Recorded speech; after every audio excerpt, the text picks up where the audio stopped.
alguns dias atrás, e eu tenho meditado sobre isso. Está no Salmo de número 94. Eu quero ler com vocês o verso 19.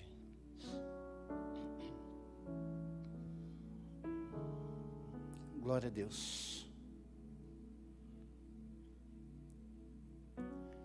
Diz assim a palavra de Deus: multiplicando-se em mim as inquietações, as tuas consolações alegram a minha alma. Amém, irmãos? As inquietações do nosso coração, as agitações da nossa vida, as decisões que tomamos todos os dias, os caminhos que vamos percorrer, de onde viemos para onde vamos. E sabemos que as consequências daquilo que escolhemos, elas são obrigatórias. Plantar é opcional, mas escolher é obrigatório. E levamos a nossa vida muitas vezes cercado de tantas decisões que precisamos tomar. A dinâmica dos nossos dias tem se tornado uma loucura. Às vezes a gente cai naquele piloto automático, em que você levanta rapidamente pela manhã e meio que instintivamente já vai fazendo tudo aquilo que você tem já feito nos seus dias. E esses dias eu estava me lembrando que a minha vida ficou por um período tão automática, que um dia eu me levantei para trabalhar. Me levanto sempre bastante cedo, né? Levantei, fiz meu devocional e fui trabalhar. 7 horas da manhã eu estava lá na frente do portão da empresa, e ninguém abria aquele portão, ninguém aparecia. Eu falei, será que todo mundo esqueceu de vir hoje? Só que era domingo, irmãos. Então daí eu fui para disfarçar, fui ali na padaria pertinho, tomei um café e voltei para casa dormir. Porque a vida da gente fica tão acelerada, que você acaba entrando num ritmo em que você vai instintivamente agindo e vivendo. Aquelas decisões que você toma, na maioria das vezes, olha, se acontecer isso, eu faço isso, se acontecer isso, eu faço aquilo, se me disserem isso, eu digo aquilo, e a nossa mente vai ficando condicionada a viver da mesma forma, a viver na rotina, a viver aqueles mesmos hábitos de sempre. A nossa mente está sempre tão carregada de coisas, de pensamentos, de inquietações, de ansiedades, de medos, de dúvidas. E isso, infelizmente, faz parte da nossa vida. E essas decisões que nós devemos tomar, elas têm, muitas vezes, afetado rapidamente as nossas vidas. Aquelas consequências o mundo hoje é tão dinâmico, pressiona tanto as pessoas a se posicionarem, que elas mal têm tempo de refletir naquilo que estão fazendo. Por causa dos padrões sociais, parece que nós temos a obrigação de preencher a nossa mente a cada espaço do nosso tempo. Quantos de vocês já ouviram alguém falar, estou sem tempo? Amém? Já ouviram? A Bíblia diz que falar que não tem tempo é pecado. Sabe onde isso está escrito? Eclesiastes capítulo 3 diz que há tempo para todas as coisas. E é sobre isso que eu quero falar com você nessa noite. Sobre o seu tempo. Se não for o mais, um dos seus bens mais preciosos. Aquilo que uma vez desperdiçado, jamais você alcançará. É como a Bíblia diz que é como uma flecha lançada. Não dá mais tempo de pegar. Quando a gente vai atingindo uma certa idade, não que eu seja velho, tá certo? Mas um pouco experiente, a gente vai percebendo e refletindo nos anos que se passaram e no tempo que você gastou com coisas que poderiam ter sido mais úteis. Não sei se você já parou para refletir sobre isso. Não sei se você já parou para pensar quanto tempo perdido com coisas pouco úteis. Coisas que prendem o nosso tempo, que sugam, que carregam a nossa mente. Hoje em dia, um camarada chamado Augusto Cury, ele descobriu uma coisa. Deixa eu ler para vocês aqui a definição. A síndrome do pensamento acelerado é uma alteração identificada por Augusto Cury, onde a mente fica repleta de pensamentos, estando completamente cheia durante todo o tempo em que a pessoa está acordada, o que dificulta a sua concentração, aumenta a sua ansiedade, desgasta a sua saúde física e mental. Olha o quanto a nossa mente estando carregada com tantos cuidados, tantas inquietações e pensamentos, pode nos afetar diretamente. Você já viu aquela pessoa que ela está tão desgastada, a sua mente está tão cansada, que você olha para ela, ela está assim, sabe aquele carro com farol de milha ligado? Ele está lá longe, mas ele não está enxergando nada. Ele está, sabe quando aquela pessoa está olhando para o nada? Esse é um indício, este é um sinal de que aquela mente está muito desgastada, de que aquela mente não tem condições de refletir com clareza.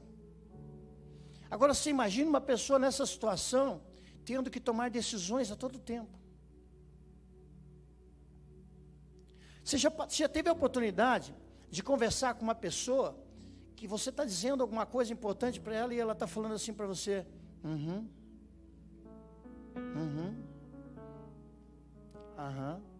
só que ela não escutou nada do que você estava falando para ela. Se você pedir para ela repetir, ela fica até brava. Fala assim, não, eu estava escutando sim. São sintomas de quem está com a mente cansada, carregada. Um dia o Senhor falou assim, olha, vocês que estão cansados e sobrecarregados, venham a mim.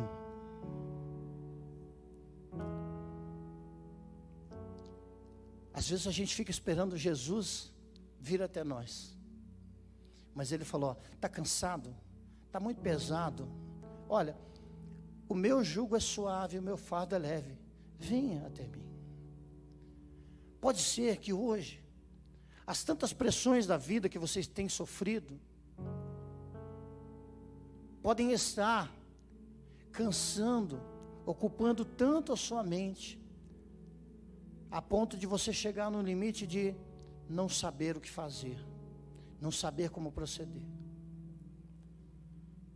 A quantidade de informações, irmãos, hoje em dia, muitos estão ficando ricos na internet. O nome dessa função que eles desempenham é criadores de conteúdo. Já ouviram falar nisso ou não? As pessoas criam tantos conteúdos. Por que isso acontece? Porque há muito interesse, há muita procura. Há muitos momentos em que você está procurando algo. Um dos efeitos dessa síndrome do pensamento acelerado é a falta de concentração. Quantos de vocês já entraram na internet procurando uma coisa e naquele primeiro momento se distraíram e foram buscar outras coisas? Alguém já passou por isso ou não? Só eu. E você foi, e uma coisa levou a outra, que levou a outra, que levou a outra, e passaram-se horas e você nem lembra mais o que estava procurando no começo. É igual quando você vai no mercado. Você vai no mercado comprar pilhas. E aí você vai e compra refrigerante, compra uma pizza, compra um chocolate. O que mais você compra no mercado? Oxe, lasanha. Pegou pesado agora, hein? Deu fome só de pensar. Você compra biscoito, bolacha recheada. Você compra salgadinho da Alma Chips, não compra? Mas quando você chega em casa, você se lembra de algo. O que faltou? Faltou aquilo que você foi buscar, a pilha. Quantas vezes, irmãos, eu cheguei em casa sem aquilo que eu tinha ido para comprar? A nossa mente está tão carregada que falta em nós uma coisa que é imprescindível para o nosso sucesso hoje em dia: foco. Quando eu vou no mercado com a minha esposa, irmãos, as coisas estão tão caras que eu sempre falo para ela: olha, foco. É ou não é? Foco. O que nós viemos buscar aqui?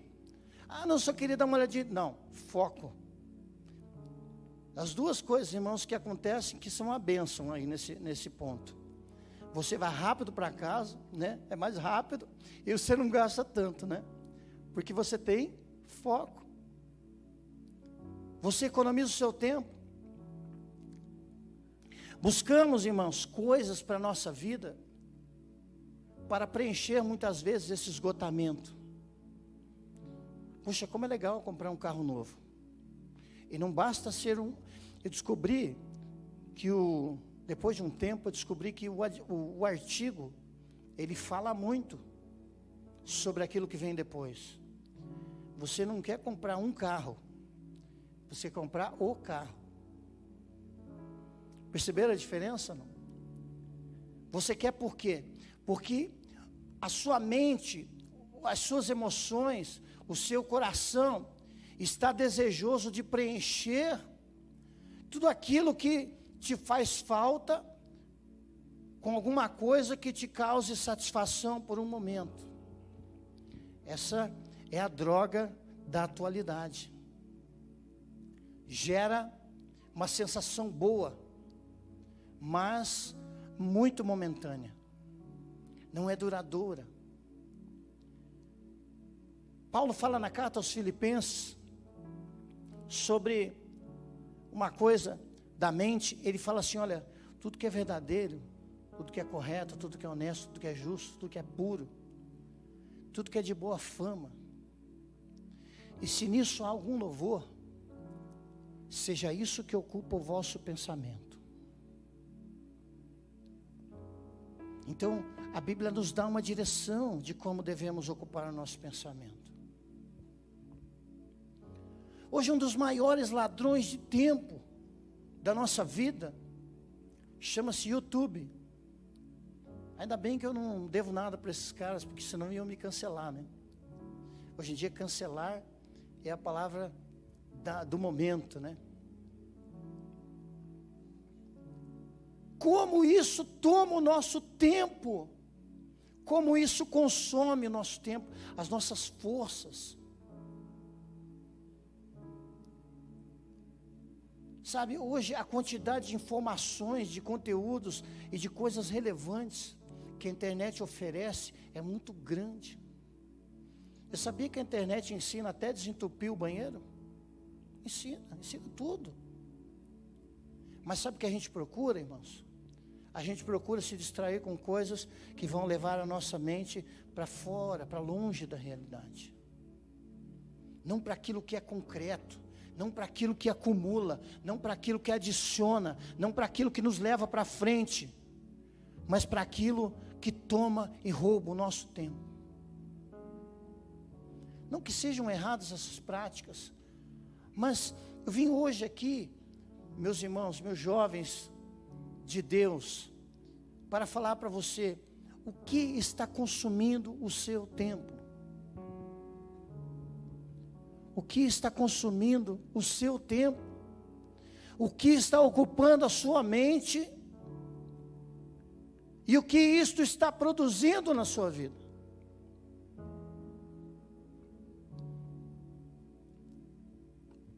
Hoje em dia os celulares são o maior objeto de idolatria que existe. Tudo aquilo que tira, idolatria, irmãos, às vezes a gente tem uma visão errada sobre as coisas. Idolatria é tudo aquilo que tira Deus do primeiro lugar, da posição mais importante. E se você, olha só, vou dar uma dica para você. Uma coisa que eu ouvi uma vez numa pregação, e eu mudei o meu comportamento.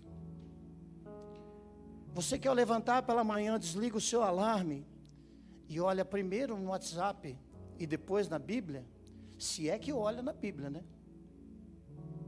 Mude esse comportamento, porque a palavra de Deus te alimenta, a palavra de Deus te torna forte, a palavra de Deus te abençoa. O WhatsApp, provavelmente, irmão, se você for pensar, quanto tempo isso toma da sua vida? Qual é a porcentagem das mensagens que estão escritas ali que realmente importam? Você já parou para pensar nisso? Que tem mensagem que você abre e você só clica para que a pessoa veja que você viu, mas você não leu. Tem uns que têm coragem e escrevem para você assim: ah, muito grande, depois eu leio. Por que estou falando sobre isso, irmãos? É isso que tem sido a nossa vida. Horas e horas nós gastamos com coisas irrelevantes. A geração dos meus pais trabalhou pra caramba e não estudou quase nada. A nossa geração teve um pouco mais de acesso aos estudos, ao conhecimento. Paralelamente isso tinha que trabalhar também, bastante. Onde o acesso ao estudo era muito caro, muito difícil, concorrido, né? E limitado, muito limitado. Nós vivemos a nossa vida. Eu fui fazer faculdade depois de velho já, irmãos.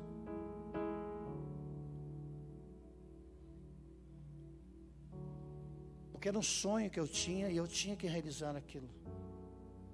Não tem nada a ver com o que eu faço, mas era um sonho que eu tinha. A geração de hoje, irmãos, ela tem a felicidade de ter acesso a tantas informações. E o que difere a informação de conhecimento é a fonte, a qualidade daquele conteúdo. Eu tenho certeza que você está me escutando, está me entendendo, e que você vai refletir sobre isso, que você vai buscar, refletir e entender o quanto isso talvez tenha roubado a sua força, a força da sua mente, tem preocupado o seu coração. Eu confesso que tenho assistido pouca televisão. Gostava muito de assistir telejornais, notícias, e as notícias não são animadoras hoje. Hoje parece que, antigamente era a tribuna que se torcesse pingava sangue, né? Hoje é a televisão que pinga, porque há poucas notícias que nos dão alegria. Eu não quero entristecer o seu coração com isso. A gente nota que as pessoas ficam, né, olhando fixamente. Quando estão olhando fixamente é porque está batendo fundo. Eu quero, irmãos, como servo de Deus hoje, contribuir para a sua vida, para que você não perca tempo com coisas fúteis, coisas inúteis, coisas que não vão produzir na sua vida. E se você quiser saber em que nível você se encontra de vício de internet, de redes sociais, de games, não tem nada de errado com isso, meus irmãos. Eu também jogo, e jogo bem, por sinal. Então, não tem problema nenhum com isso. Mas o problema é quando isso te prende, O problema é quando isso rouba o seu tempo, a sua energia, a sua força. Aquilo que te dá condições de pensar com clareza, para que você possa produzir, crescer, multiplicar, fazer algo útil. Isso está te consumindo. Essa é como uma corda amarrada na sua cintura e alguém te puxando para trás. No meu tempo, para ser músico, esses garotos aqui têm muita sorte hoje em dia. Tem quase tudo ali para você aprender na internet. Os caras ensinam onde põe o dedo, como é que, né, certinho. Eu sou do tempo que se tirava a música com fita cassete. Acho que 98% de vocês não tem ideia do que é isso. Mas é aquela, você ficava voltando, você volta, escuta de novo, volta, escuta de novo, aí treina um pouquinho, volta um pouquinho, escuta. Não era CD não, era fita cassete. Não tinha recursos. Hoje em dia você tem disponível na sua mão uma arma poderosa que, se você souber usá-la, você pode prosperar muito. Há muitas pessoas que nesse período de 2 anos para cá desenvolveram coisas na sua vida, por estarem presos na sua casa, ou muitas vezes sem emprego, sem condições, passando por dificuldades, conseguiram arranjar maneiras criativas, ideias criativas que mudaram o rumo das suas vidas. Isso pode acontecer assim na sua vida. Você pode encontrar uma direção para a sua vida usando essa ferramenta poderosa. A fonte daquilo que você tem aprendido, daquilo que você tem escutado. Então essa geração é uma geração de muito conhecimento, que sabe muitas coisas. Mas por favor, vou falar que nem o pastor fala, né? Não fique bravo comigo. Mas é uma geração que sabe muito e que pratica pouco.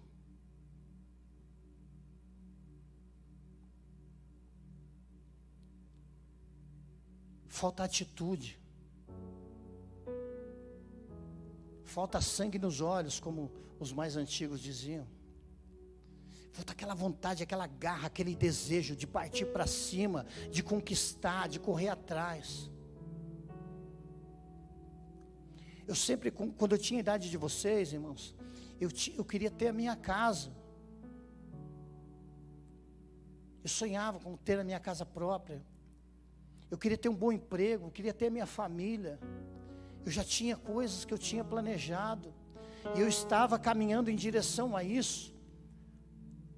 Este ano faz 37 anos que eu comecei minha carreira. Desde lá, o curso que eu fiz. Irmãos, não teve um só dia que eu tive vontade de desistir da minha profissão, porque eu sou apaixonado por aquilo que eu faço.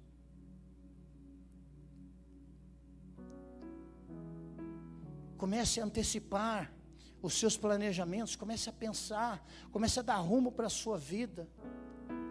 Vai buscar informações sobre aquilo que vai nortear o seu futuro, aquilo que vai dirigir a sua vida, vai prover recursos para a sua família.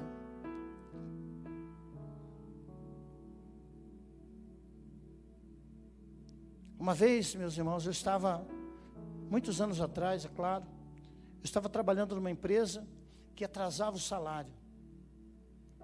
Um camarada chegava para mim e falava assim: olha, você tem que fazer hora extra, eu não sei quando eu vou poder te pagar, e se não fizer, está fora.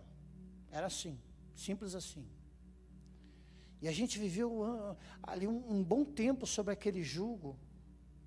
Então atrasava o salário, atrasava as prestações, você pagava juros das suas contas, e aquele peso. Um dia eu estava reclamando com meu pai: poxa pai, está tão complicado, tão difícil, os caras não pagam, demora, atrasa, obriga a gente a fazer hora extra. Ele falou assim para mim: meu filho, você quer que eu vá procurar emprego para você? Me deu uma raiva do meu pai, irmãos. Poxa, eu estava ali buscando consolo, né? Buscando um conforto. Mas sabe que foi uma das coisas mais importantes que ele falou na minha vida? E mudaram a minha atitude de tanta raiva, sabe o que eu fiz? Fui procurar um emprego. E achei. Um bem melhor. Sabe o que eles falavam lá dentro, onde eu estava trabalhando? Eles falavam assim, a situação aí fora está feia, hein? Ninguém está dando emprego. O salário está baixo. Olha, cuida do teu emprego. Então, a mente da gente ficava sendo bombardeada o tempo inteiro para a gente ficar com medo. Mas quando eu agi, irmãos, quando eu tive uma atitude de procurar aquele emprego, eu encontrei e comecei um novo patamar na minha vida. Eu descobri que a minha qualificação estava maior do que eu pensava. Que eu tinha habilidades que eu tinha desenvolvido, que o mercado estava precisando. Mas só fui abençoado quando eu agi em direção àquilo que eu estava esperando.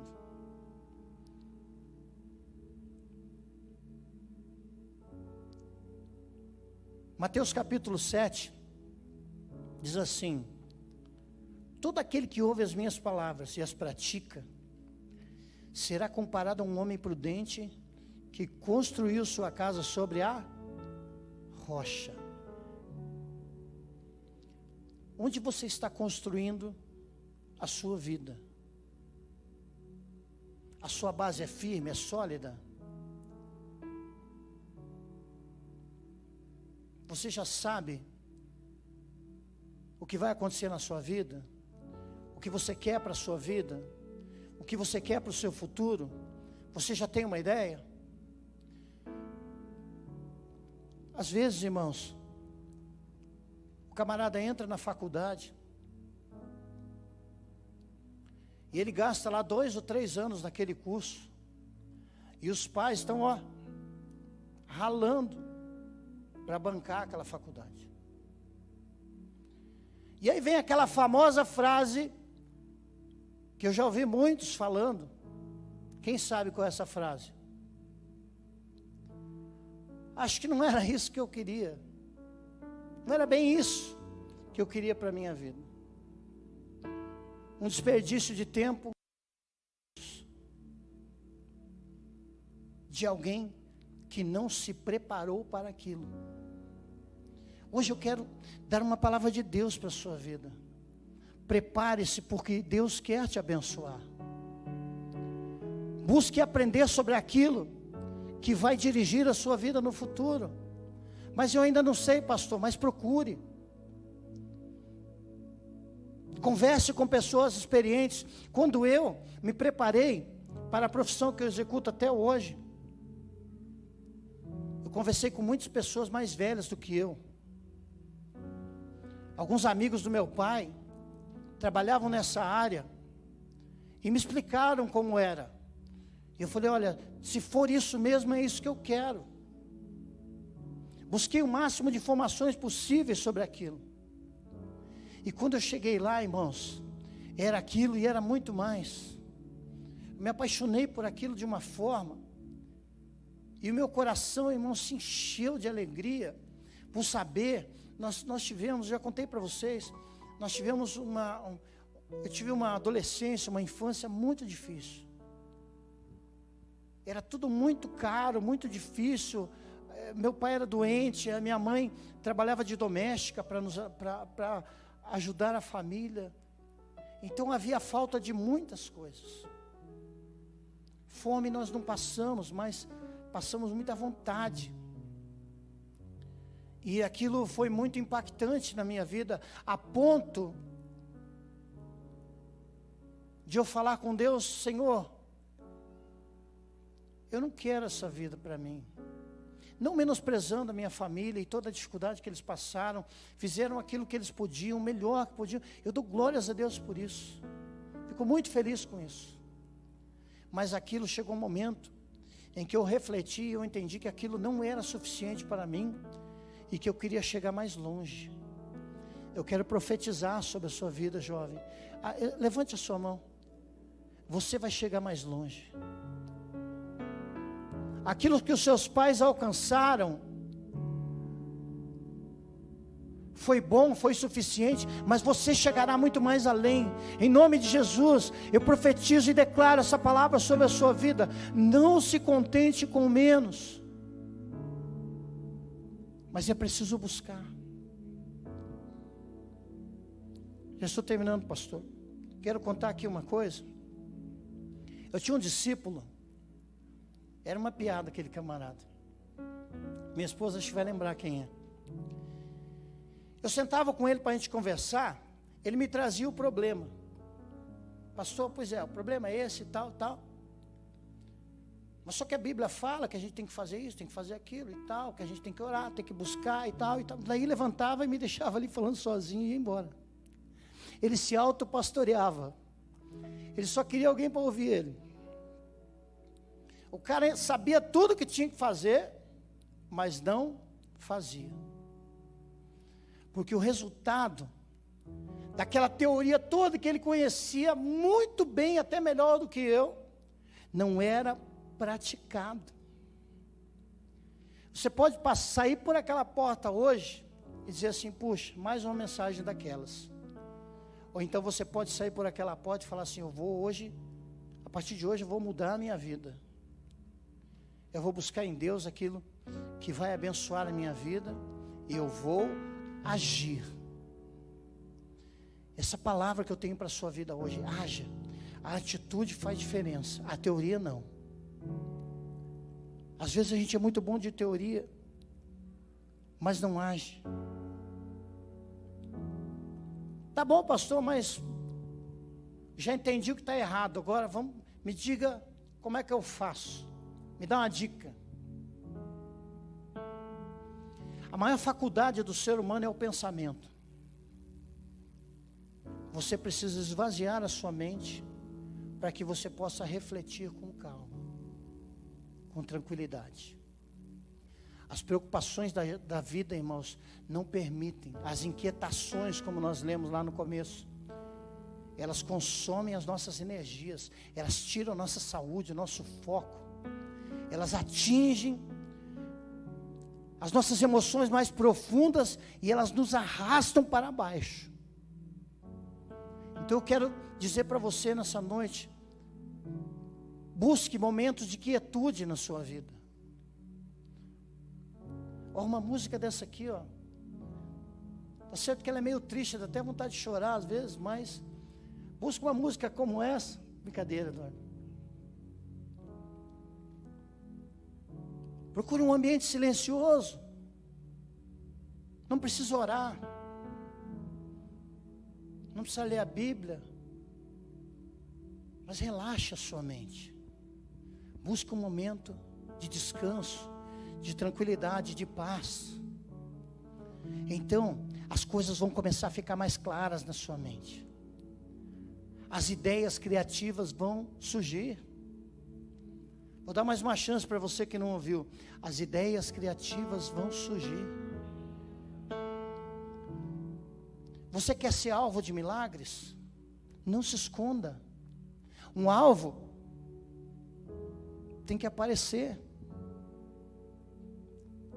Diga, Senhor, me acerta. Eu quero ser alvo de milagres. Eu quero ser uma bênção na minha família. Eu quero ter uma direção. Eu quero produzir. Eu quero entender as coisas. Livro do profeta Ageu, capítulo 1, se não estou enganado, verso 5. Ele diz assim, ele usa o profeta, ele diz assim: considerai os vossos caminhos. Traduzindo, reflita, pense na vida. O que está acontecendo com você é falta de sorte? Talvez seja um momento difícil. O que está acontecendo com você é uma colheita? É possível. Às vezes acontece. Comece a refletir, comece a puxar aquela cordinha.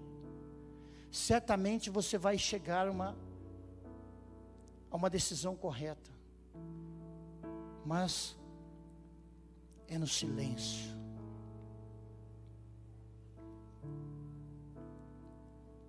Houve um momento da vida do profeta Elias, que logo após ele realizar algo fantástico,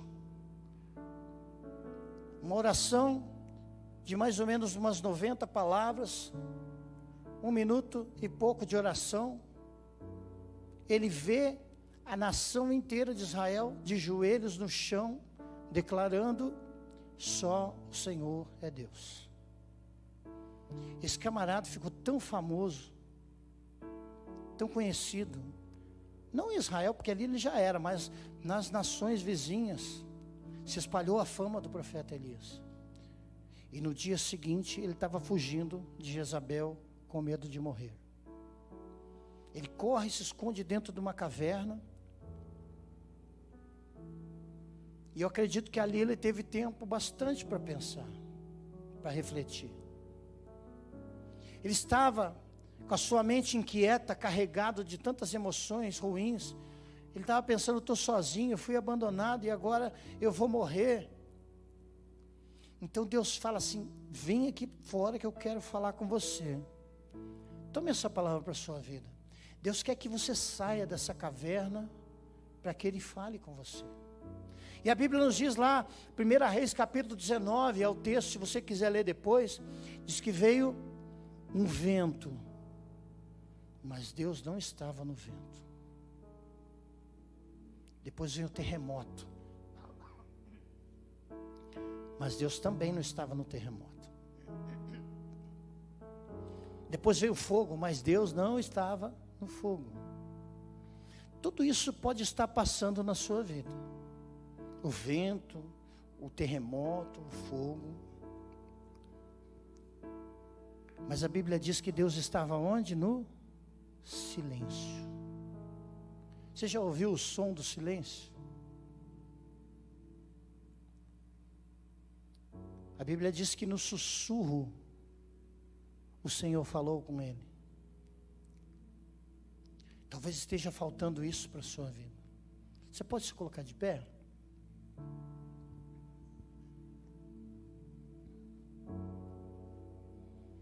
Desacelere um pouco.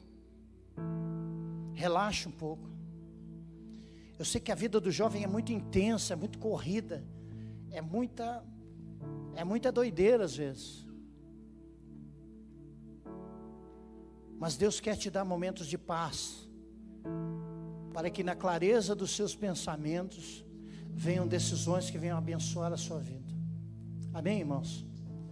Eu sei que é um pouco difícil às vezes ouvir certos tipos de palavra, mas eu acredito naquilo que o profeta Ageu falou. Considere os seus caminhos, pense naquilo que está acontecendo, reflita. Nisso você vai encontrar a bênção e a vitória de Deus para a sua vida.